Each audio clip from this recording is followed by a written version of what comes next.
Hello and welcome to D&D Daily. My name is Sage and today I'm going to be doing a blind stat block reading, but I'm doing something a little bit different. Instead of going through each stat block and doing a specific blind stat block, I'm going to just kind of breeze down the list and grab some that stand out to me. Now, if you have any that you would like me to review, go ahead and let me know in the comments down below. We'll add them to our list and that'll put it up there so I am more likely to review it. And we're going to begin with the Blackguard. The Blackguards are paladins who broke their sacred oaths and now indulge their own villainous ambitions. They consort with fiends and undead, and they reject many of the goodly things from their former lives. Blackguards often adorn their armor and weapons with dread accoutrements or are marked by eerie phenomena. You may choose a Blackguard's accoutrement or roll on the Blackguard's accoutrements table to determine it. As for that table, we have armor edged with stylized depictions of gruesome battles, helm wrought in the shape of a demonic boar, helm wrought to resemble a death mask, cloak decorated with bloody handprints, curls of inky smoke seeking from armor at the joints, dozens of flies buzzing around the Blackguard, severed hand hanging from a chain around the Blackguard's neck, glaive adorned with a length of cloth bearing the words, "I choose violence."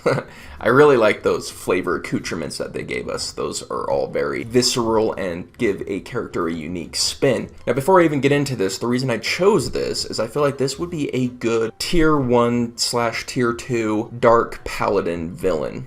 It's a very simple stat block that we can take and plug into any of our games and then add one of these accoutrements and add the flavor behind it, and you have yourself a pretty awesome early game villain. The Blackguard is a medium humanoid who is a paladin, typically neutral evil. Their armor class is 18 as they wear plate armor. They have 119 hit points, a movement speed of 30 feet, +4 to strength, +0 to dex, +4 to constitution, +0 to intelligence, +2 to wisdom, and +2 to charisma. They have proficiency in wisdom and charisma saving throws, as well as the athletics, deception, and intimidation skills. They have passive perception of 12. They speak any one language, usually common. They are challenge rating 8 with a proficiency bonus of +3. Moving into their actions, the Blackguard makes 3 attacks using glaive, short bow, or both. The glaive is a melee weapon attack with +7 to hit, a reach out to 10 feet. It hits one target, and on hit does an average of 9 slashing damage plus 9 necrotic damage. Their short bow is a ranged weapon with +3 to hit, a range out to 80/320 feet. It hits one target, and on hit does an average of 5 piercing damage. Dreadful Aspect recharges after a short or long rest, and each enemy within 30 feet of the Blackguard must succeed on a DC 13 wisdom saving throw or be frightened of the Blackguard for 1 minute. If a frightened target ends its turn more than 30 feet away from the Blackguard, the target can repeat the saving throw, ending the effect on itself on a success. The Blackguard also comes with spellcasting, with charisma as its spellcasting modifier, with a spell save DC of 13. Twice a day each, it can cast Command, Dispel Magic, and Find Steed. As for our bonus actions, we have Smite. Immediately after the Blackguard hits a target with an attack roll, the Blackguard can force that target to make a DC 13 Constitution saving throw. On a failed save, the target suffers one of the following effects of the Blackguard's choice. Blind, the target is blinded for 1 minute. The blinded target can repeat the saving throw at the end of each of its turns, ending the effect on itself on a success. And Shove, the target is pushed up to 10 feet away and knocked prone. So how would I use the Blackguard in this theoretical campaign that I've decided to make it the big bad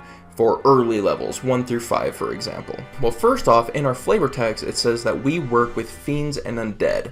So that is my set of minions right there. Whatever I want to pull from undead and fiends that would realistically be under a Blackguard, I will pull. He will not be fighting alone. He's probably not strong enough to do that. He is, however, pretty powerful when mixed with other people. Find Steed is a big piece of this, mixed with his glaive, which has a 10-foot reach, meaning that we can hit people with only a 5-foot reach without taking opportunity attacks, so we can spread our smites around. The powerful thing about spreading our smites around is that we can spread the blind condition around. It's going to be much better than the shove them prone unless we're on some very difficult terrain.